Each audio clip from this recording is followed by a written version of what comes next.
Dyma beth sy'n digwydd yn y gogledd. Yr adran B a'r Caseg Wag yr adfeirch dros 4 blwydd o'd, achos yr adrannau hŷn sy'n cystadlu gyda'r adran B a'r adran C a'r ddydd Iau yn y sioe fawr. Dyna fe, Mr Geraint Thomas o Brydfa. Mr Stephen Howard, dwi'n Stephen Howard, mae'n ddrwg 'da fi. Ie. Felly, y beirniad, wrth gwrs, eleni yw Mr Stephen Howard o Brydfa Boston. Mae wedi tynnu nhw fewn ar yr olwg gyntaf. Mae wedi danfon nhw allan wedyn. Wel, mae wedi edrych arnyn nhw yn unigol. Ac mae wedi danfon nhw nôl allan. Mae'n gwneud cylchdaeth ar hyn o bryd. Bydd y wedyn yn ei tynnu nhw nôl fewn mewn i drefn. Hon oedd ar y brig, sef Heniarth Arietta, iddo i Richard Miller a Marion Davies. Mi'n credu bod hi'n dod o fewn i'r safle cyntaf. A Richard Miller hefyd angen sialc ar ei goesau. Yn wir, ie. Ond gas lwyddiant mae ddo yn drydydd. A Meirion i bartner yn dod i'r safle cynta. Ddoi neu dim awrth. Dwi'n methu cofio colli trac o'r tonod e. Ond ie, dwi'n siŵr bod ti'n iawn Helen. Mae'r gof di'n well ein fi. Yn ail, Alex Williams, ie. Gyda ringside Pearlesque. Y tad Earth Poseidon wedi allforio i'r Amerig. A'r fam wedyn Thistledown Golden Zumba. Hi wedi ennill yma yn y sioe frenhinol yn y gorffennol. Ac wedyn yn trydydd mae teulu Landon, Linksbury Jessie J. Gyda Tracy Landon ar y ddangos. Russet Wood Elation yw'r tad a Linksbury Sweet Charm y fam. Ond Richard Miller sydd ar y brig. Heniarth Arietta. Mae yn bictiwr. Mae yn dal llygad yn dywi, mae'n...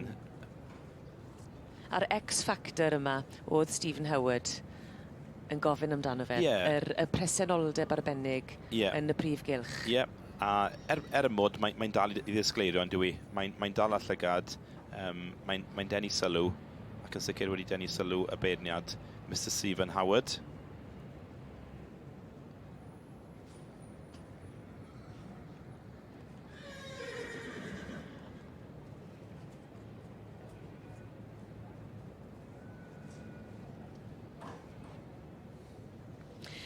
Mae'n fore bendigedig fan hyn ar y fore dydd Iau, dornod ola y cystadlu yn y sioe fawr.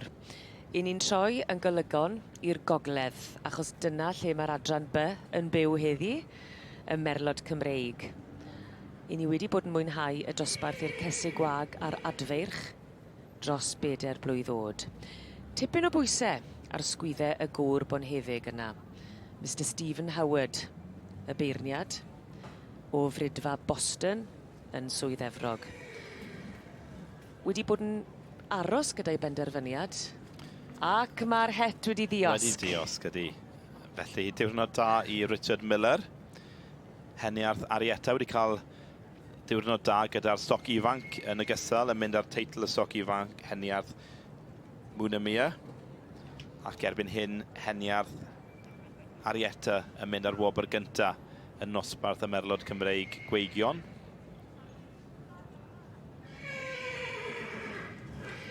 Ydy, mae'n sioe dda i Richard Miller ac i Heniarth.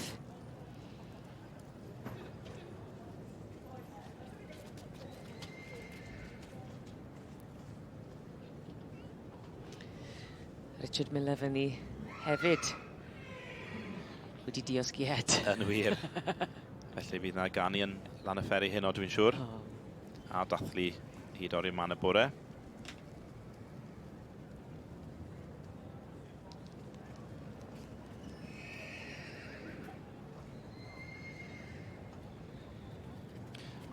Wel, y foment bwysig hynny, y llun wrth gwrs, mae rhai cael llun. Heb yn cofio'r un sydd yn ail, Alex Williams, ringside Pearlesque. A wedyn teulu'r Landon o Gydweli, felly heb fod yn mell iawn o'r un sy'n gyntaf. Teulu Linksbury, neu teulu Landon, Linksbury Jessie J. Enw da arall. Yn wir.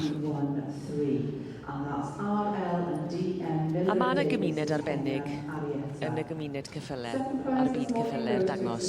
Ydy, mae hynny'n hollol wir. A mae'r tri cyntaf yma, fel mae'n digwydd bod yn dod o Gymru. Mae'r cyntaf o Lan y Ferry, yr ail o Gaerdydd a'r trydydd o Gydweli. And that's the London family with Lixbury Jessica. Lluniau holl bwysig cyn Fourth prize goes to ymestyn y cyhyren a rhoi trot fach. Cathyn o pob ongl. Fairbanks Paddock Adele. A mae yna rhywbeth am Fifth prize this morning goes rhedeg ar to ddiwedd yr as yn dos. 08. I ddangos nhw ar ei gorau. And that's C.J. Jones, Robinwood, Ring of Gold. And sixth place going to exhibit 507. A dyna chi olygfa fendigedig ac mae'n amlwg bod na ddathlu hefyd. Llongyfarchiadau mowr iawn i Richard Miller a Heniarth Arieta, y Caseg Wag sydd wedi dod yn fuddugol gyda'r Merlod Cymreig. Fydd na ddathlu yng Nglan y Fferi heno.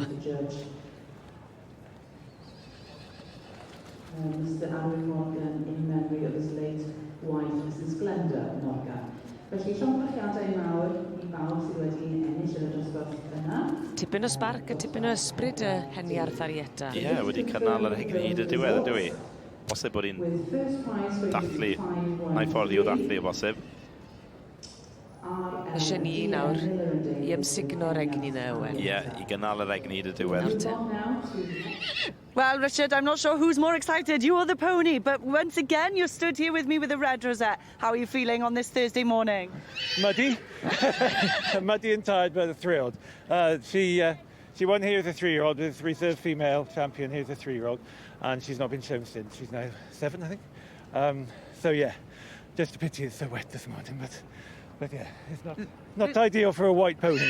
Not ideal for a white pony or the white trousers, for both of us, really. It's the look I'm going for. It is. Well, congratulations once again. Thank you. You're going to have a very successful afternoon, I can tell. Yeah, busy. Yes, and good luck, pob lwc, llongyfarchiadau mawr. Thank you, Anna, thank you.